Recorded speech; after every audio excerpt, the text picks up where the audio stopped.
හරි. අපි අද කතා කරන්නේ දුෂ්ටාවිතාව දෙවෙනි දවසේ. අපි පළවෙනි දවසේ කතා කරා දුෂ්ටාවිතාව පිළිබඳ නිව්ටන් නියමයේ සම්බන්ධව. අපි දන්නවා මේ දුෂ්ටාවිතාව කියන ඔයගලන්ගේ 10 වෙනි පාඩමේ පදාර්ථ යාන්ත්‍රික ගුණ කියන එකකේ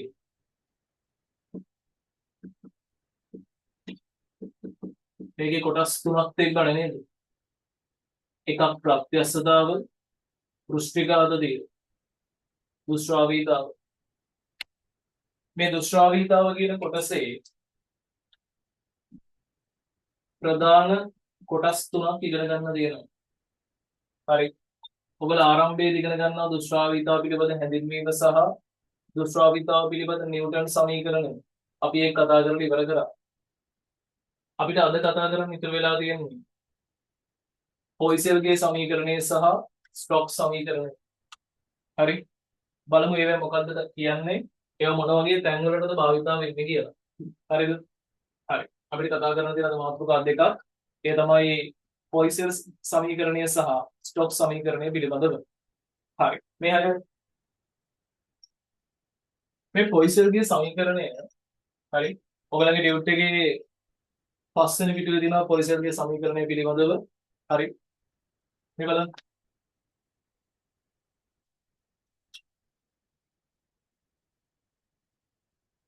මේ පොයිසෙල්ගේ සමීකරණය වළංගු වෙන්නේ මෙන්න මේ වගේ තත්ත්වවලට. ඔයගලන්ට මම මුලින්ම කියලා ඉන්න මේ පොයිසෙල් සමීකරණය දාන්න පුළුවන් මොන වගේ අවස්ථාවලටද කියලා. හරිද? මේ පොයිසෙල් සමීකරණය දාන්න පුළුවන් වෙන්නේ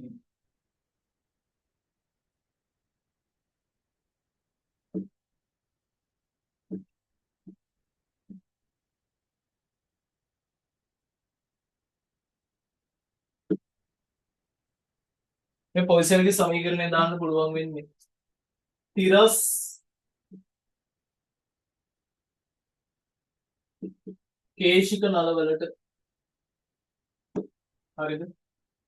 තිරස් කේශික නලවලට ඒ තිරස් කේශික නල තුලින් ගලාගෙන යන දුෂ්‍රාවී ද්‍රව පිළිබඳව. හරිද? එහෙනම් පොයිසෙල්ගේ සමීකරණය දාන්න මොන වගේ ඒවා තියෙන්න ඕනේ? නලය තිරස් වෙන්න ඕනේ. හරිද? පාදාව තියෙන්න ඕනේ තිරස් කේශික නලයක්. හරිද? ඉතා සිහින් තිරස් කේශික නලයක් තියෙන්න ඕනේ. මේ හරස් කැපුමක් ඉතා සිහින් කේශික නලයක් තියෙන්න ඕනේ. මේක තුලින් ගලාගෙන යන ද්‍රවය මෙයා තුලින් ගලාගෙන යන ද්‍රවය දුෂ්‍රාවී ද්‍රවයක් වෙන්න ඕනේ. ඒ තරලය මොකක් වෙන්න ඕනද? දුෂ්‍රාවී ද්‍රවයක් වෙන්න ඕනේ. හරි දුෂ්‍රාවී වෙන්න. ඒ තරලය දුෂ්‍රාවී තරලයක් වෙන්න ඕනේ. ඊළඟට මේක තුලින් ගලාගෙන යන්න ඕනේ අනාකූල ස්වරූපයෙන්. හරි අනාකූල ස්වරූපයෙන් ගලාගෙන යන්න ඕනේ. හරිද? අනාකූල කියන එක අපි ඉස්සෙල්ලා කතා කරා.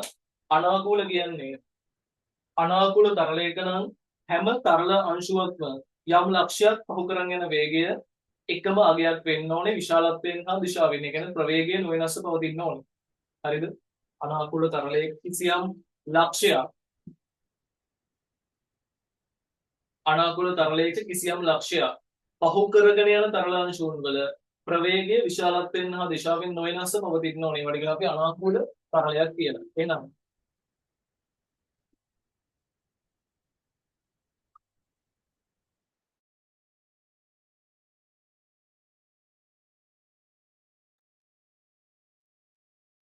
අද පොඩ්ඩක් ඉස්සර දෙයි ඉවරයි.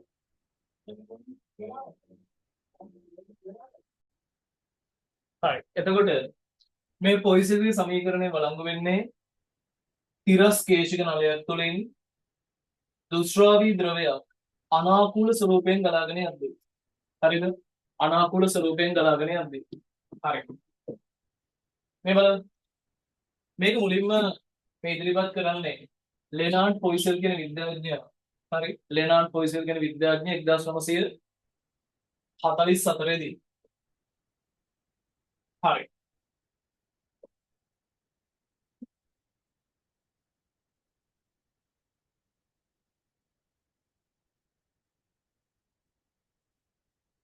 බලන්න ඔයගොල්ලෝගේ ඩියුට් එකේ තියෙනවා. කේශික නලයක් තුලින් ඒකාකාර ප්‍රවාහයේ යන ද්‍රවයක පරිමා ශීඝ්‍රතාව පිළිබඳ ප්‍රකාශනයක් පොයිසෙල් සමීකරණය මගින් ලැබේ. මේ 1944 දී ප්‍රංශ ජාතික භෞතික විද්‍යාඥයෙකු වූ ලෙනාඩ් පොයිසෙල් විසින් ප්‍රකාශ කර ඇත. හරිද? හරි.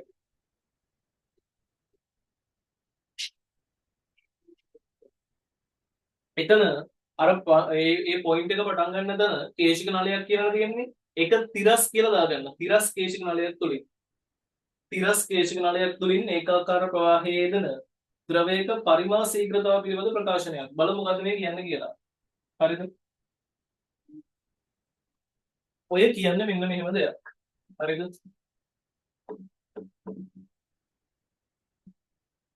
හොඳට බලන්න. හරි සරල දෙයක් තියෙනවා. ඔයා ගන්න නලයක්. මොන වගේ නලයක්ද? තිරස් කේශික නලයක් ගන්න. හරි.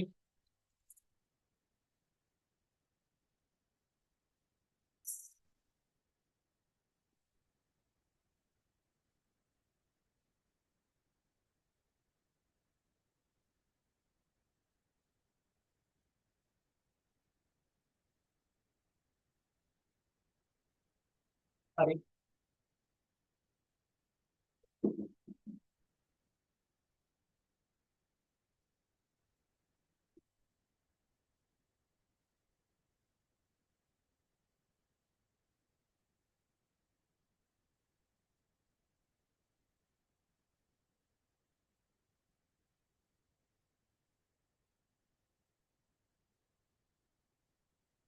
මේ විදිහට තිරස් කේශික නලයක් ගන්න.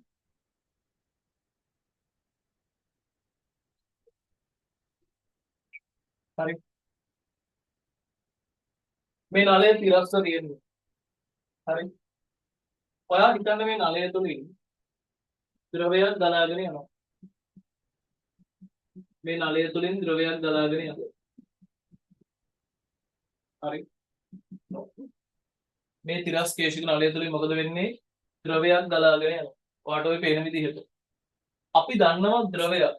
එහෙම නැත්නම් තරලයක් ගලාගෙන යන්නේ. පීඩනය වැඩි තැන සිට පීඩනය අඩු තැනට. තරලයක් ගලාගෙන යන්නේ කොහේ ඉඳන් කොහෙටද? පීඩනය වැඩි තැන ඉඳන් පීඩනය අඩු තැනට. මේ තරලය ගලාගෙන යන්නේ මේ දිශාවට නම් ඔය තරලය ගලන්නේ ওই දිශාවට නම් පීඩනය වැඩි වෙන්න ඕන මේ පැත්තනේ. මම මේ දිශාවේ පීඩනය ගන්නවා. P දන ඩෙල්ටා P කියලා. මේ කෙලවර පීඩනය ගන්නවා. P කියලා. ඔයාලට පේන වෙතකොට මම ගත්ත විදිහට ඔයාලට පේන මෙයාගේ දකුණු කෙළවරට වඩා වම් කෙළවරේ පීඩනය ඩෙල්ටා P ප්‍රමාණයකින් වැඩි. හරිද? දකුණු කෙළවරට වඩා වම් කෙළවරේ පීඩනය ඩෙල්ටා P ප්‍රමාණයකින් වැඩි. එතකොට ඔයාලට පේනවා ඒ වම් කෙළවරේ පීඩනය වැඩි නිසා පීඩනය වැඩි දෙන නම් අඩු දැනට මේ ද්‍රවය ගලාගෙන එනවා. හරිද? මේ ද්‍රවය ගලන්න ඕනේ කොහොමද? අනාකූල ස්වරූපයෙන්. හරිද? ওই ද්‍රවය ගලන්න ඕනේ අනාකූල ස්වරූපයෙන්. එතකොට අපි මේ නලයේ දිග L කියලා ගමු. නලයේ දිග L කියලා ගමු. හරි. ඔයා මෙතනින් ඉවතට එන ද්‍රවය යම් ක්‍රමයකින් අපි හිතමු භාජනයකට එකතු කරගන්නවා කියලා. ඔතනින් ඉවතට එන ද්‍රවය යම් ක්‍රමයකින් භාජනයට එකතු කරගන්නවා. මේ තියෙනවා ඒ විදිහට එකතු කරගත්ත ද්‍රවය. ඔය තියෙනවා ඒ විදිහට එකතු කරගත්ත ද්‍රවය. හරි. මෙතනින් ඉවතට එන ද්‍රවය ඔයා මේ භාජනයකට එකතු කරගන්න. ඔයා ඒ ද්‍රවය එකතු වන විදිහ, ඒකේ පරිමාව කාලයත් එක්ක මැනගන්න ආගාව විරාම ගටිකාවකුත් තියෙනවා. හරි. ආගාව විරාම ගටිකාවකුත් තියෙනවා. හරිද? දැන් ඔයා හිතන්න මේ විදිහට. ඔයා සිම්පල් T කාලයකදී එකතු වෙච්ච ද්‍රව පරිමාව මැනගත්තා කියලා. සිම්පල් T කාලයකදී එකතු වෙච්ච ද්‍රව පරිමාව V මැනගත්තා. එහෙනම් මට මේකේ භෞතික රාශියක් අර්ථ දක්වන්න පුළුවන් ඒ තමයි. පරිමා ප්‍රවාහ ශීඝ්‍රතාවය. පරිමා ප්‍රවාහ ශීඝ්‍රතාවය.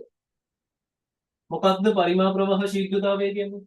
අපි දන්නවා මොකක් හරි භෞතික රාශියක් කාලයෙන් බෙදුවාම අපි ඒකට කියන්නේ ශීඝ්‍රතාවය කියලා. එහෙනම් පරිමා ප්‍රවාහ ශීඝ්‍රතාවය කියන්නේ මෙන්න මෙතනින් ඒකක කාලයකදී මෙතනින් නිකුත් වෙච්ච නැත්නම් මෙතනින් පිට වෙච්ච ද්‍රව පරිමාව ඒකක කාලයකදී මෙතනින් පිට වෙච්ච ද්‍රව පරිමාව නැත්නම් ඒකක කාලයකදී මේ නලය තුලින් ගලා ගිය ද්‍රව පරිමාව. එහෙනම් පරිමා ප්‍රවාහ ශීඝ්‍රතාවය කියන්නේ මෙහා තුලින් ගලාගෙන ගිය ද්‍රව පරිමාව මෙහා තුලින් ගලාගෙන ගිය ද්‍රව පරිමාව ඒ ගලා ගිය කාලයට දරන අනුපාතය. ඔකට කියන මොකක්ද කියලාද? පරිමා ප්‍රවාහ ශීඝ්‍රතාවය. හරිද? පරිමා ප්‍රවාහ ශීඝ්‍රතාවය. එතකොට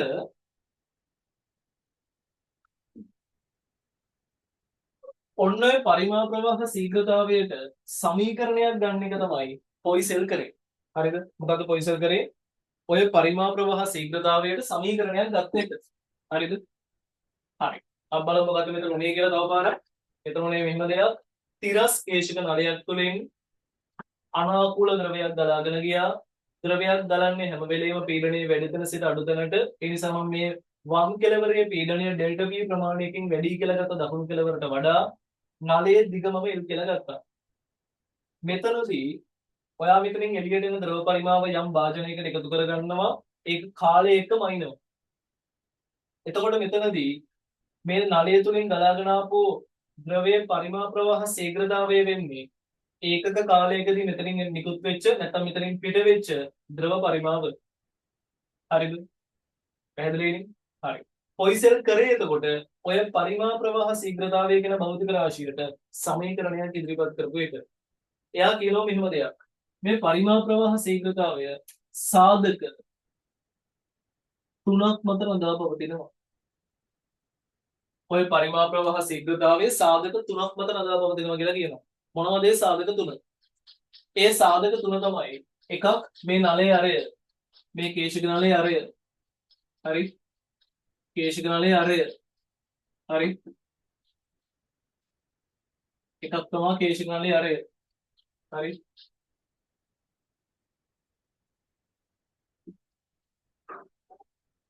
අනිත් එක තමයි මේ ද්‍රවයේ දුෂ්‍රාවීතා සංගුණකය. ද්‍රවයේ දුෂ්‍රාවීතා සංගුණකය. හරි? අපි දන්නවා දුෂ්‍රාවීතා සංගුණකයේ උෂ්ණත්වය හිම සාධක මත රඳා පවතිනවා නේද? අනිත් එක තමයි මේ දෙකලවර පීඩන වෙනස දිගට දරන අනුපාතය. නලයේ දෙකලවර පීඩන වෙනසක් තිබ්බනේ. දැන් මේ නලයේ දෙකලවර පීඩන වෙනස ඩෙල්ටා P. මේ නලයේ දෙකලවර පීඩන වෙනස ඩෙල්ටා P. ඒක නලයේ දිගෙන් බෙදුවාම එන භෞතික රාශිය. මේකට කියන මොකක් කියලාද? පීඩන අනුක්‍රමණය. හරිද? මේ භෞතික රාශියට කියන තනි නම තමයි පීඩන අනුක්‍රමණය. එහෙනම් පොයිසල් කියන්නේ මොකක්ද? තිරස් කේශික නලයක් තුළින් අනාකූල ද්‍රවයක්. හරි? තිරස් කේශික නලයක් තුළින් ද්‍රවයක් අනාකූලව ගලාගෙන යද්දී දුෂ්‍රාවී ද්‍රවයක් අනාකූලව ගලාගෙන යද්දී එයාගේ පරිමා ප්‍රවාහ ශීඝ්‍රතාවය සාධක තුනක් මත රඳා පවතිනවා. මොකද්ද පරිමා ප්‍රවාහ ශීඝ්‍රතාවය කියන්නේ? ඒකක කාලයකදී ගලා ගිය ද්‍රව පරිමාව. ඒකක කාලයකදී ගලා ගිය ද්‍රව පරිමාව සාධක තුනක් මත රඳා පවතිනවා. මොනවද සාධක තුන? එකක් නලයේ අරය, එකක් මේ නලයේ අරය. අනිත් එක ද්‍රවයේ දුෂ්‍රාවීතා සංගුණකය. අනිත් එක පීඩන වෙනස දිගට දරන අනුපාතය. ඒකට කියනවා අපි තනි නමක්. ඒකට කියන මොකක් කියලාද? ප්‍රවේග අනුක්‍රමණය. මොනවා හරි භෞතික රාශියක් දිගකින් බෙදුවොත් අපි ඒකට කියන අනුක්‍රමණය. ඔයාලට මතකයි ඊට කලින් අර නිව්ටන් සමීකරණයේදී අපි කතා කරා ප්‍රවේග අනුක්‍රමණය. ප්‍රවේග වෙනස ගැඹුරින් බෙදුවා වෙනවා ප්‍රවේග අනුක්‍රමණය. මේකෙන් පීඩන අනුක්‍රමණය.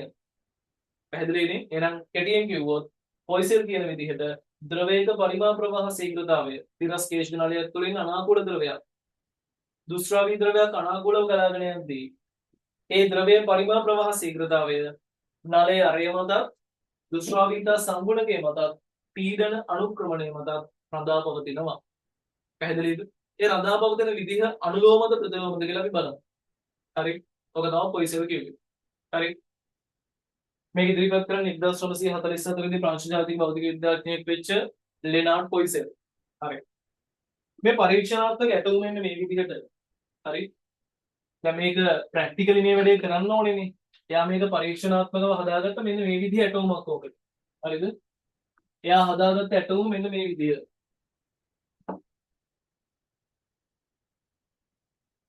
එයා හදාගත්තේ මෙන්න මේ විදිහේ ඇටෝමක් ඔකට.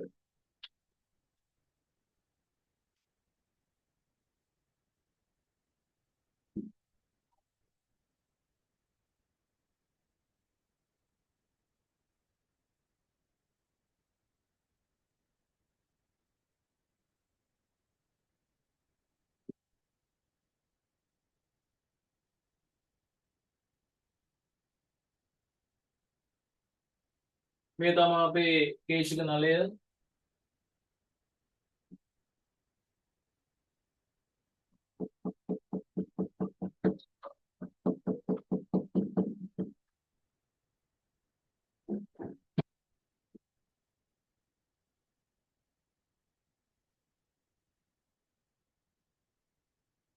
හරිද? මේ පැත්තෙන් අර පීඩනය වැඩි කරන්න එයා මේ වගේ උපක්‍රමයක් පාවිච්චි කරනවා.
මේක පැහැදිලි කරන්නම් බලන්න.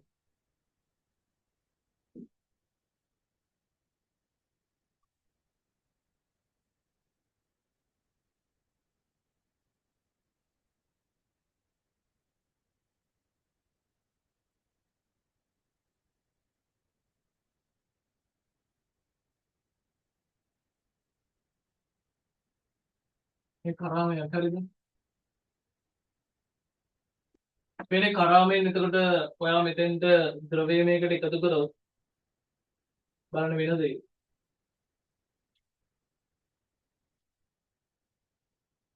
මේකේ එකතු කරන ද්‍රවය ඔයා කොච්චර මේ ටැප් එක ඇරලා තිබ්බත් මොකද වෙන්නේ? එකතු කරන ද්‍රවය යම් වේගයකින් අරින්න ඕනේ. ගොඩාක් වේගය වැඩි කරන්න බෑ. වැඩිපුර ද්‍රවය මෙන්න මෙතනින් එළියට ගමන් කරනවා. හරිද? එතකොට මේක ඇතුලේ තියෙන්නේ නියත ද්‍රව මට්ටම. හරිද? අතිරික්ත ද්‍රවය මෙතනින් එළියට එනවා. හරිද? අතිරික්ත ද්‍රවය මෙතනින් එළියට එනවා.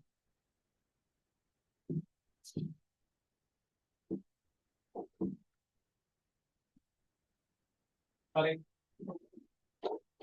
මේ උපකරණයේ තියෙන වාසිය තමයි මෙයාගෙන් ඇති වෙන්නේ මෙයාගේ තුල ඇති වෙන නියත ද්‍රව උසක් වලට පේනවා මේ ටැප් එක යම් ප්‍රමාණයකට ඇරලා තිබ්බාම මේකේ මෙතනින් පරිමාව පිටවන වේගයට සමාන ප්‍රමාණයකින් මේ ටැප් එක ඇරලා තිබ්බොත් එහෙම මෙයාගේ ඇතුලේ නියත ද්‍රව උසක් පවත්ව ගන්න පුළුවන් අපිට. මේක චුට්ටක් වේගය වැඩි වුණාට ප්‍රශ්නයක් නැහැ. චුට්ටක් වේගය වැඩි වුණාට. ඒතර වැඩිපුර ද්‍රවය මෙතනින් එළියට ගලනවා. හරිද? ඊට අමතරව ඔයා මෙතන සම්බන්ධ කරලා තියෙන කේශිකාණය තුලින් අපි අර කතා කරපු විදිහට ද්‍රවය ගලාගෙන එනවා මේ විදිහට. ඇවිල්ලා මෙතනින් එළියට වැටෙන්න තමයි හදලා තියෙන්නේ. මේක කේශික නලයක් නිසා අපි මීට කලින් ඉගෙන ගත්තා. ඔයාලට මතක ඇති. පෘෂ්ඨිකාගති බලපෑම නිසා මෙතන ද්‍රව බිඳිති එකතු වෙන්න පුළුවන්. හරිද? හොඳට අහගන්න. පෘෂ්ඨිකාගති නිසා මෙතන මොනව වෙන්න පුළුවන්ද? අපි දන්නවද කේශික නලයක කෙලවර වගේ තැන්වල ද්‍රව බිඳිති. අර කරාමයක පටින් වතුර වැස්සෙද්දි බින්දු බින්දු බින්දු වගේ එකතු වෙලා වැටෙන්නේ. අන්න ඒ වගේ ද්‍රව බිඳිති ඇති වෙන්න පුළුවන්.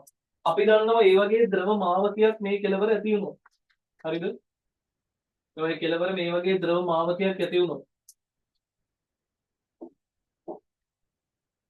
ඒක පරීක්ෂණයට බලපෑමක් කරනවා මොන විදිහටද?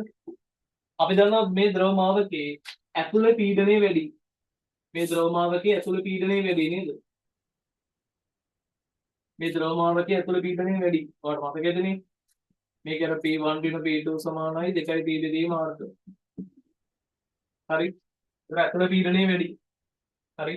ඒ නිසා මෙතන එතකොට පීඩනය වැඩි වෙන්න දෙන්න බෑ. මොකද අපි මෙතන ගන්නේ අපි මෙතන සලකන්නේ වායුගෝලීය පීඩනය තියෙනවා කියලා. බැරි වෙලාව හරි ද්‍රව බිඳිති ඇති වෙනවා. එතන පීඩනයේ වායුගෝලීය පීඩනය නෙමෙයි පවතින්නේ. අන්න ඒ නිසා මෙතන ද්‍රව බිඳිති ඇති නොවෙන්න නූල් කෑල්ලක් මෙහෙම සම්බන්ධ කරනවා. හරි? මේක ඇතුළට නූල් කෑල්ලක් දාලා පොඩ්ඩක් කොහම ඇතුළට දාලා එල්ලෙන විදිහට. හරිද? එතකොට මොකද වෙන්නේ? ඔයා මෙතනින් භාජනයක් තිබ්බොත් මේ භාජනයට මේකේ එන ද්‍රව බිඳු වැසි වැසි වැටෙනවා.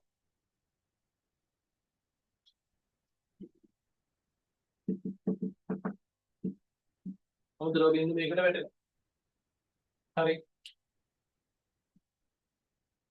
මේකේ පරිමාව අපි විරාම ගටිකාවක් තියලා මැනගමු.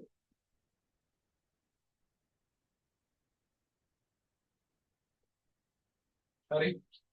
පරිමාව විරාම ගටිකාවක් තියලා මැනගමු. හරි. එතකොට අර මේ පැත්තේ පීඩනයේ වායුගෝලීය පීඩනය තියෙද්දි මේ පැත්තේ පීඩනයේ වායුගෝලීය පීඩනයට වඩා ටිකක් වැඩි අධික තියාගන්න මේ වගේ නියත පීඩන උපකරණයක් භාවිතා කරලා. මෙන්න මේ උපකරණයට කියනවා නියත පීඩන උපකරණය කියලා. හරිද? මම මේක සරල බඳලා තියෙන්නේ. ඇත්තටම මේක මෙතන උපකරණයටම සම්බන්ධ වෙන්නේ නැහැ. මේක පොඩි වෑල් එකකින් බඩේකින් සම්බන්ධ වෙන්නේ. උපකරණය සරල කරලා බඳලා තියෙන්නේ. හරිද? අපි දන්න සාමාන්‍ය දේවල් වලට තේරෙනවා මෙතන තියෙන මේ විදිහට කොට මේ භාවිතා කරලා තියෙන නලයේ දිග අපි L කියලා හිතමු.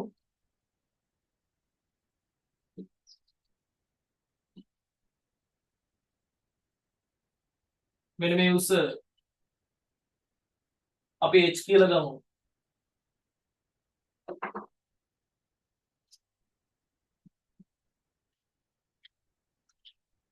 හරි.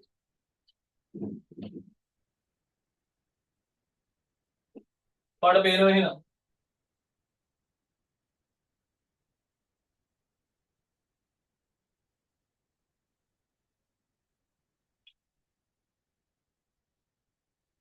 මෙන්න මේ ලක්ෂ්‍ය පීඩනය අපි දන්නවා වායුගෝලීය පීඩනය. මෙතන පීඩනය එතකොට වායුගෝලීය පීඩනය දන ජල කඳ වලින් ඇති කරන එක්ස්ට්‍රෝජී පීඩනය. මෙතන පීඩනය වායුගෝලීය පීඩනය.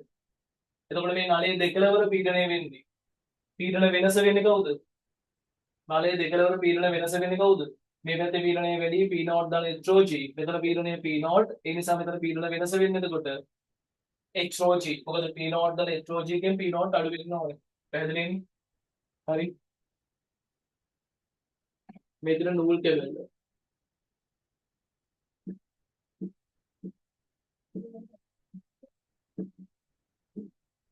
නූල් කැබල්ලක් දාන්න හේතුව පෘෂ්ටිඝාත තියෙන නිසා මෙතන ද්‍රව බිඳිති ඇතිවීම වැළැක්වීමට. හරිනේ? මේ අර අපි කතා කරන්න යන පරීක්ෂණයට අදාළව නැත්නම් අපි කතා කරන සමීකරණ ඉදිරිපත් කරලා තියෙන මේ වගේ පරීක්ෂණයකින් පැහැදිලිද? හරි. එතකොට මේ තියෙන කේශික නලය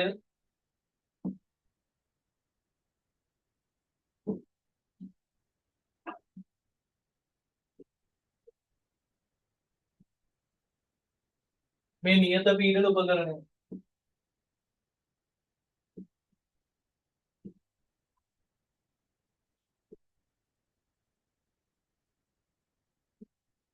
හරි.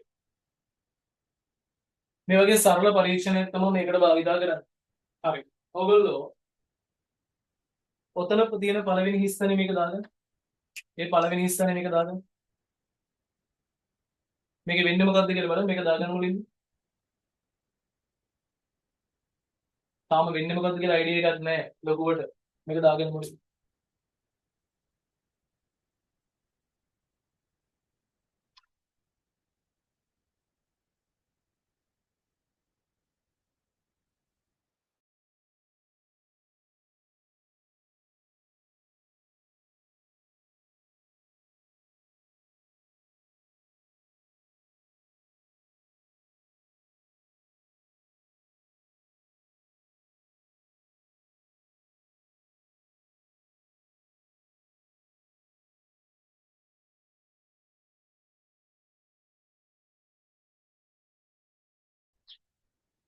හරි. මම මේ කේශිනාලය ටිකක් විශාල කරගන්නවා. හරි.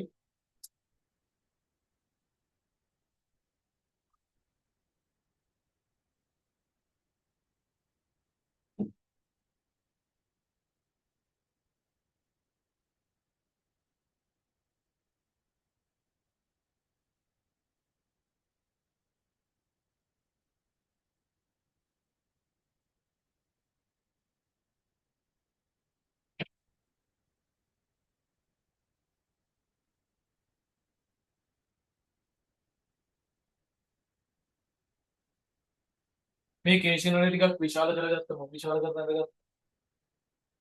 දැන් මේ නලය තුලින් ද්‍රවය ගලාගෙන යන්නේ අනාකූල ස්වරූපයකින්. ඔයාලට පේනවා මෙහෙම අනාකූලව ගලාගෙන යන්නේ.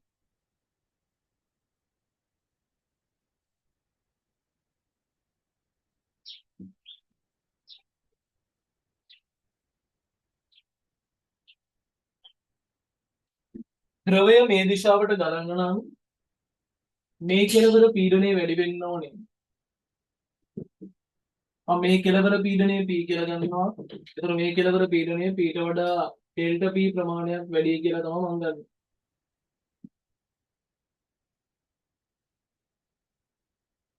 හරි. P ට වඩා ඩෙල්ටා P ප්‍රමාණයක් වැඩි. නලයේ දිගමම සිම්පල් L කියලා ගන්නවා. දැන් මේ පරීක්ෂණේ නම් ඩෙල්ටා P උනේ කවුද? HOG. මේ කෙලවරට වඩා මේ කෙලවරේ වැඩි වෙච්ච පීඩනය HOG. ඒක මම මේකේ ඩෙල්ටා P කියලා තමයි ගත්තේ. හරිද? හරි. එතකොට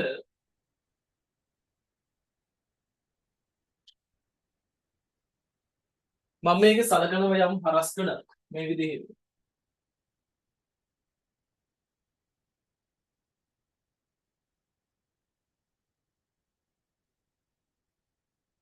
ඔය හරස්කඩ තුලින් ගලා ගිය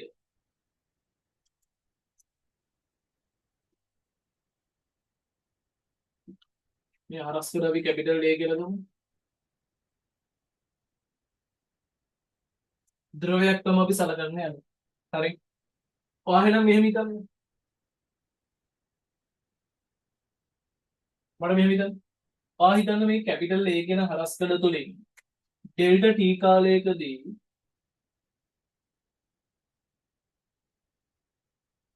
ගලා ගිය ද්‍රව පරිමාව ඩෙල්ටා Q කියලා හිතන්න. ගලා ගිය ද්‍රව පරිමාව ඩෙල්ටා Q. මම පරිමාව ඩෙල්ටා Q කියලා නම් දෙන්නේ. අර මේකේ වේගය එහෙම v කියලා ගන්න හින්දා ගලා ගිය ද්‍රව පරිමාව ඩෙල්ටා Q කියලා ගත්තා. ඩෙල්ටා T කාලයකදී ගලා ගිය ද්‍රව පරිමාව ඩෙල්ටා Q. එහෙනම් මට කියන්න. පරිමා ප්‍රවාහ ශීඝ්‍රතාවය සමාන වෙන්නේ කාටද?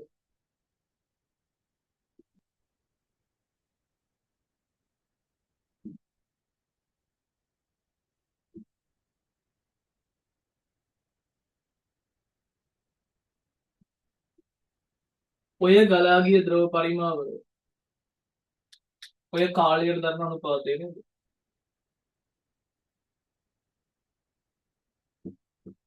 පැහැදිලිද? ඕකනේ පරිමා ප්‍රවාහ ශීඝ්‍රතාවය. ඩෙල්ටා Q බෙදීම ඩෙල්ටා T. හරි.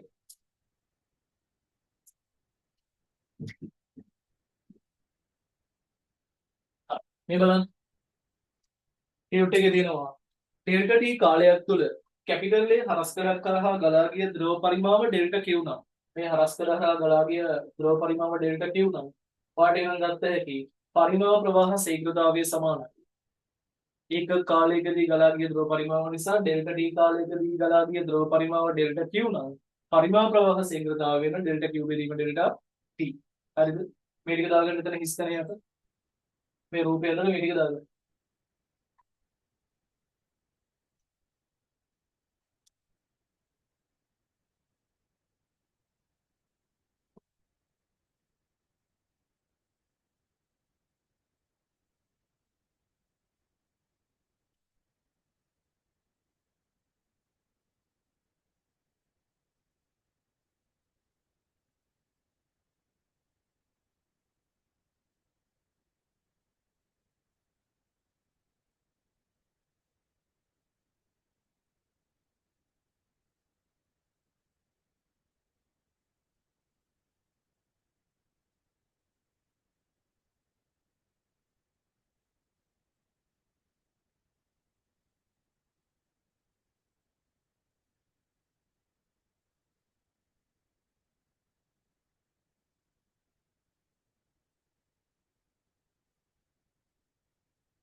හරි.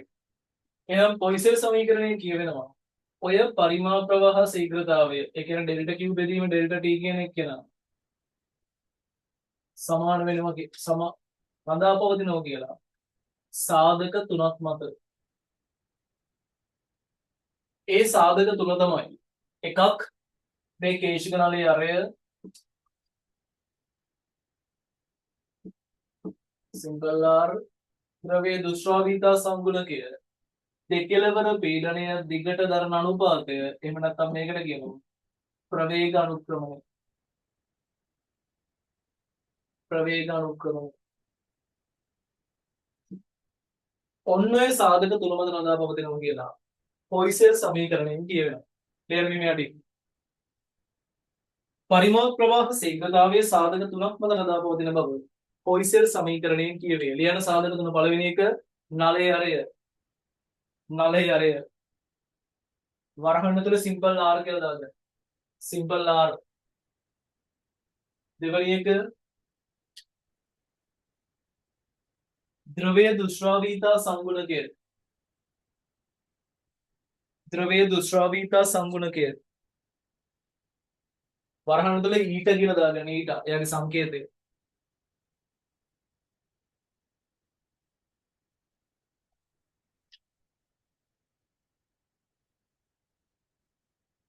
තුන්වෙනි එක නලයේ දෙකලවර මෙතන ප්‍රවේග නෙමෙයි පීඩන අනුක්‍රමණය. හරි. නලයේ දෙකලවර පීඩන අනුක්‍රමණය. නලයේ දෙකලවර පීඩන අනුක්‍රමණය.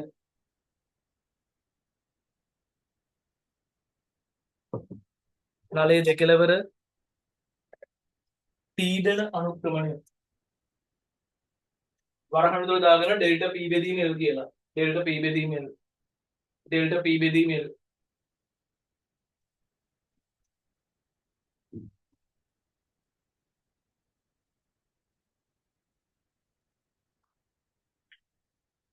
යටින් දිනනවා. ඉහත රාශීන් අතර සම්බන්ධයේ මාන විශ්ලේෂණ ක්‍රමයේ සුරේ පහත පරිදි ගොඩනැගිය හැකියි. අපි දැන් මාන විශ්ලේෂණය කරලා මේ අතර සම්බන්ධය ගන්නයි යන්නේ. හරිද? මේ බලන්න. ආඩ මතකයේදී මාන විශ්ලේෂක.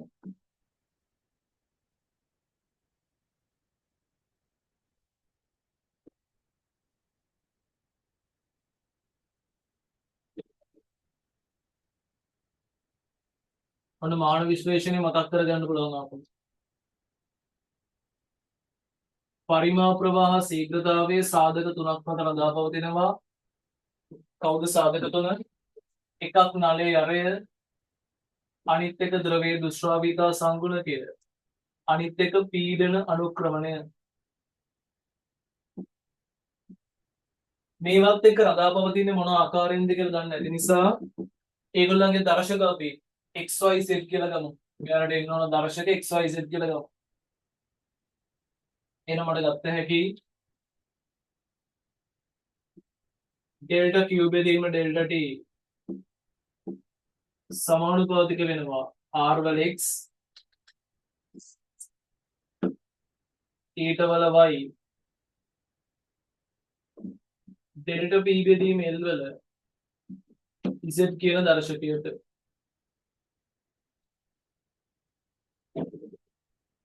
මේකේ සමානුපාතික නියතය අපිට දෙන මේක 5 බෙදීම 8යි. සමානුපාතික නියතය අපිට දෙනවා 5 බෙදීම 8යි.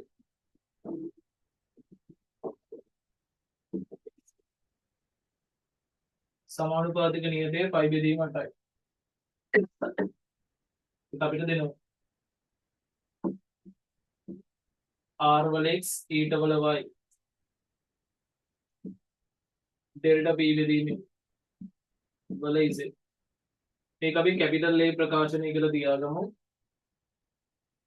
වෙන විදිහට දෙපැත්තේ මාන සමාන කරන්න.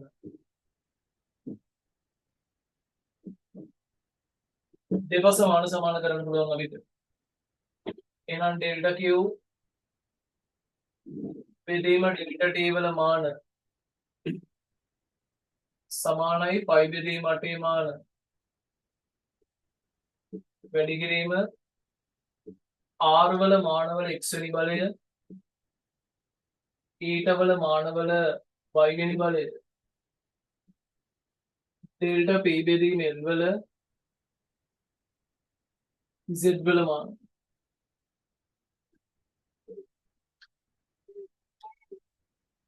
මාන සලකන්න පරිමාව ප්‍රවාහ ශීඝ්‍රතාවයේ මාන මොනවද? උඩ ඉන්නේ කවුද? පරිමාව. පරිමාව වේගණය කාලයෙන් බෙදුවාම t උඩට ආවම t ඍණ 1යි. පයි බෙදීම 8ට මාන නැහැ. අරේ මාන වෙන්නේ L, L වල x. දුෂ්ටාවීතව සංගුණකය m L ඍණ 1යි t ඍණ 1. ඒක ගුණ වෙන්න ඕන y කියන දර්ශකයෙන්. පීඩනය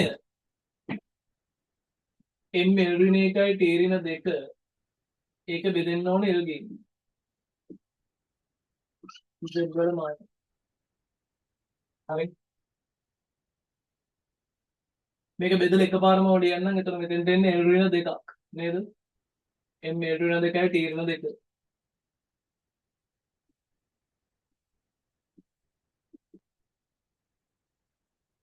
මේක ඉතින් මේ පැත්තේ m නැහැ කියන එක බිඳුවයි. L ධනයයි t ඍණ 1යි. මේ පැත්තේ m බලන්න m කීයද? y ධන z.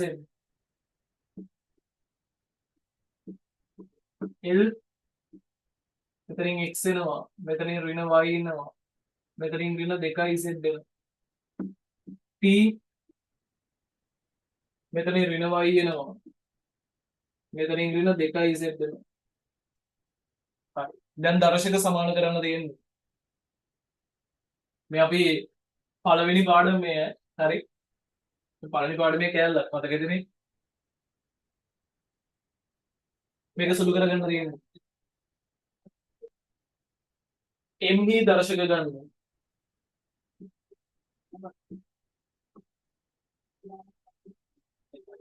y ධන z සමානයි බිඳුවට.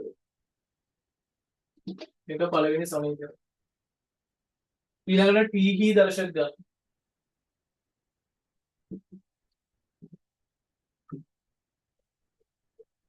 TG දර්ශක එනවා ඍණ y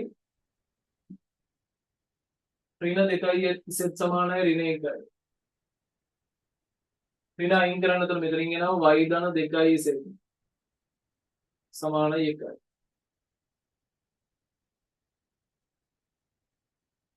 මේක දෙවෙනි සමීකරණය.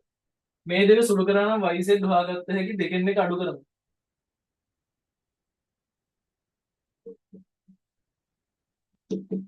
දෙකයි z ගෙන් z ගියාම z y කැපෙනවනේ සමානයි 1ට. z 2යි කියලා ආවා. z 2යි නම් එකෙන් ගත්ත හැකි අපිට.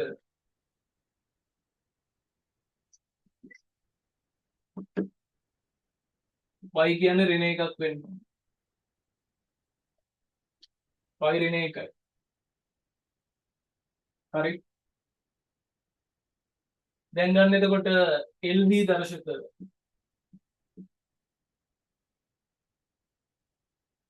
මේ පැත්තෙන් එනවා x ඍණ y ඍණ 2යි z.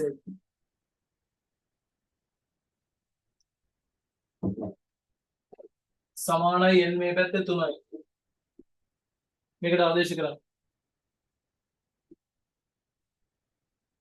x y කියන්නේ ඍණ 1යි. ඍණ 2යි z කියන්නේ ධන 1යි. මෙයා ධන වෙනවා. මේක ඍණ 1යි. ඒතර මෙතනින් යන්නේ x ඍණ 1 සමානයි 3. එහෙනම් x කියන්නේ 4යි කියලා. එහෙනම් කැපිටල් A වලින් ගන්න. x y z හොයාගත්තනේ.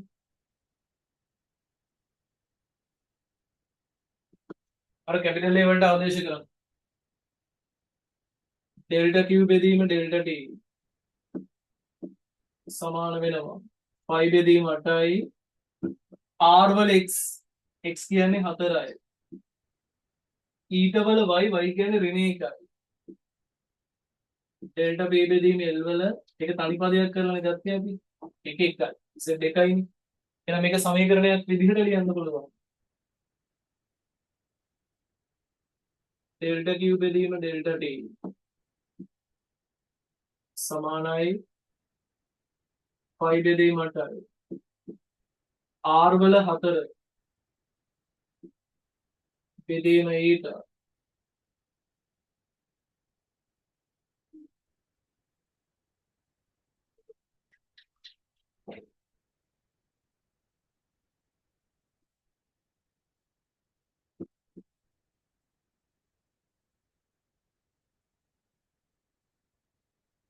Delta P බෙදීමෙන්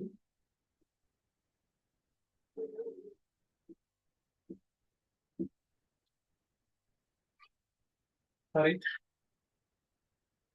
මේකට තමයි කියන්නේ අපි